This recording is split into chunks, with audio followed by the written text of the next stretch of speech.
Sit down right now, open your banking app, scroll through last month, not the big purchases, the small ones, the ones that say Netflix, Spotify, Amazon Prime, that meditation app you use twice, the gym membership that auto-renews whether you go or not, the cloud storage, the meal kit, the Patreon, the OnlyFans, the everything as a service. Add them up. Most people cannot tell you the number. Most people have never asked the question, because the question is not, what do I pay each month? The question is, what am I trading for it? Here is what almost nobody realizes. A Roman philosopher saw this coming 19 centuries ago from a villas with no electricity, no internet, and no direct debit.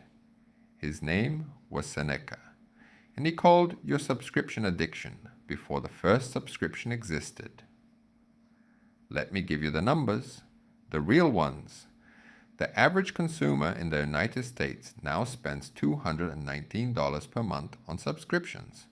That is over $2,600 per year, just in small, automatic, barely noticed charges.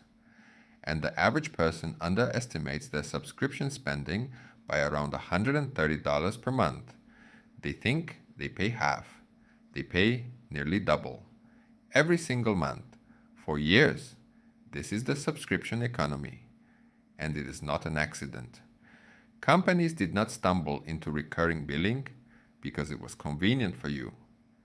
They built it because recurring revenue is predictable.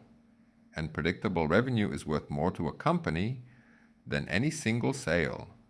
The price of everything is now sliced into monthly pieces, not because the product demands it, but because your psychology does. Here is the dark irony. A subscription looks like a single purchase, but it is not.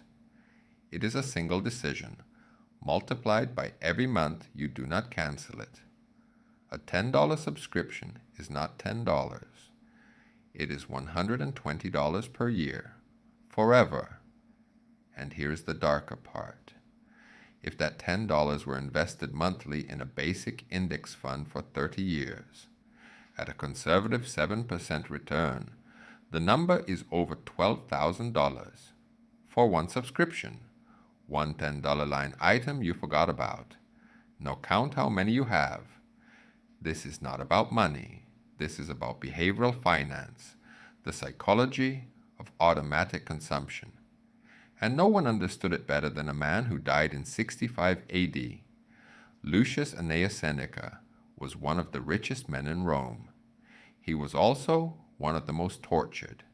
Seneca was a Stoic philosopher, a playwright, and an advisor to the Emperor Nero. At his peak, his net worth in modern terms was estimated at over $300 million. He owned villas. He owned land. He owned more than most of us will ever accumulate. And he wrote constantly about poverty, not as a distant concept, as a practice. Once a month, Seneca would deliberately live as if he were poor. He would wear rough clothing, eat the simplest food, sleep on a hard floor.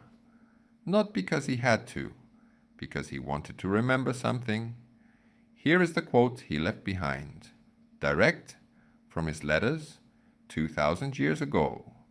Set aside a certain number of days, during which you shall be content with the scantiest and cheapest fare, with coarse and rough dress, saying to yourself the while, is this the condition that I feared? Do you see what he was doing? Seneca was training himself to answer the question that subscription addiction never lets you ask. The question is not, can I afford this monthly payment? The question is, do I need this? Or have I just been paying for it so long that I forgot I could stop? This is the core of Seneca money philosophy. It is not about having nothing. It is about knowing the difference between what you use and what you are used by. A subscription you do not use is not a service. It is a slow surrender. If Seneca understood the trap, Epictetus understood the escape. Epictetus was born a slave. His name literally means acquired. He was owned by another human being. He had no money, no freedom, no control over his own body. And yet, when he eventually won his freedom and became one of the great philosophical teachers of the ancient world, he gave us a principle that maps directly onto your monthly billing statement, the dichotomy of control. Some things are up to you. Some things are not. You cannot control what companies market to you. You cannot control that every app, every platform, every service has been engineered by the best behavioral psychologists money can hire to make cancellation as hard as sign up was easy, but you can control this, what you say yes to. And here is where Epictetus would look at your bank statement and ask a question most people are not ready for. How many of your subscriptions exist because you decided you needed them, and how many exist because you never decided to cancel them? There is a word for decision you do not actively make. It is not a decision. It is a default. And a life lived on defaults is not freedom. It is a subscription trap. Epictetus wrote, "Freedom is not achieved by satisfying desire, but by eliminating it, not eliminating all desire. Eliminating the desire you did not choose, the desire that was inserted into you by a marketing department, the desire that costs $9.99 a month and auto-renews unless you remember to stop it." Marcus Aurelius was the most powerful man on earth, emperor of Rome, commander of armies, keeper of a treasury that could purchase anything that existed. And he wrote this in his private journal, words never intended for publication. Very little is needed to make a happy life. It is all within yourself, in your way of thinking. Very little is needed. Read that again. The most powerful man in the world, who could have anything delivered to his palace within days, concluded that almost none of it mattered. Now compare that to the modern relationship with dopamine spending. Every new subscription is a tiny dopamine hit, a promise that this service will fix something, organize your life, entertain your evenings, transform your body, save you time, but the dopamine fades. The promise does not deliver, and the charge keeps recurring. This is not a coincidence. The impulse buying psychology that powers the entire subscription economy was mapped by neuroscientists 50 years ago, but Marcus Aurelius understood it 19 centuries earlier, without a single brain scan.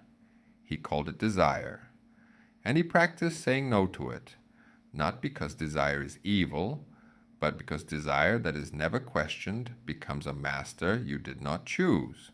Your subscriptions are not the problem. The problem is that you never stop to ask whether each one is still serving you, or whether you are still paying it, because you forgot to stop. Here is what the Stoics could not have predicted, and what makes their warning more urgent, not less. They lived in a world of physical possessions, a world where every purchase required a decision. You had to walk to the market. You had to hand over coins. You had to feel the weight leave your hand. We live in a world of invisible transactions, automatic billing, saved payment methods, free trials that silently convert, cancellation flows that require 3 confirmations, a phone call, and a blood sacrifice. The subscription model is not an accident of technology. It is the hedonic treadmill with automated billing. Every month, the treadmill spins. Every month, the money leaves your account. And every month, the question that Seneca, Epictetus, and Marcus Aurelius all asked themselves, is this necessary, goes unasked, not because you are weak, because the system is designed to make you forget to ask. That is the financial psychology of the modern subscription economy. It is not about willpower. It is about attention. And attention as the Stoics knew, is the one resource no amount of money can buy back. So here is the question. Right now, not tomorrow, not next week. Open your banking app, count your subscriptions, every single one. Now ask yourself, which ones would Seneca cancel? Which ones exist because you decided, and which exist because you never decided at all? Because a philosopher who died 2,000 years ago already knew the answer. Money is a tool. It is not an identity, but a tool you do not audit is a tool that audits you. Subscribe to Money Fails. Real stories, real mistakes, real lessons, because Seneca could not cancel your Netflix for you. But he left you the question.